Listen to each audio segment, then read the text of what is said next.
ثم أشارت تلك المرأة إليها أن تقترب، فذهبت روان نحوها وهي تظن أن المرأة قد تعرفها أو تعرف والدتها، لكن المفاجأة كانت حين أخبرتها المرأة بكل بساطة ومن دون تمهيد أن الأحلام التي تراها ليست إلا وسيلة تواصل اختارها أصدقاؤها من الجن المسلم الذين يسكنون في البناية التي تضم مقر عملها. هؤلاء كما قالت يحبونها كثيرا ويتعهدون لها بالسلام والأمان والحماية، وبتلك الطريقة يعبرون عن امتنانهم لأنها تشاركهم شرب اللبن معها، ولأنها تبخر المكان يوميا بالبخور المعطر وتعاملهم بلطف ورقة ورحمة كبيرة. قالت المرأة لروان إنها محظوظة للغاية، إذ نادرا ما يحظى البشر بتلك الصلة الخاصة مع عالم الجن.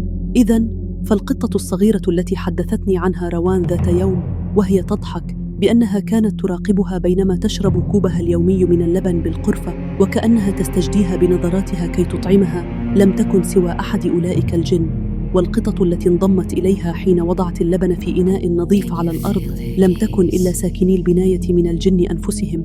منذ ذلك اليوم كانت روان تشرب كوب اللبن في معية الجن دون أن تدري، تدللهم وتلعب معهم ويتبعونها كظلها.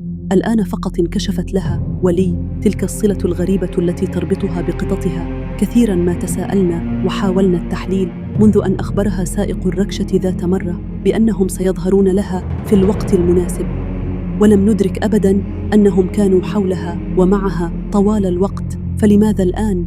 لماذا أرادوا لها أن تعرف؟ وحين سألت المرأة ذلك السؤال أجابتها: لأن ما جزاء الإحسان إلا الإحسان، وأن لكل شيء وقته وقدره ومساره المكتوب.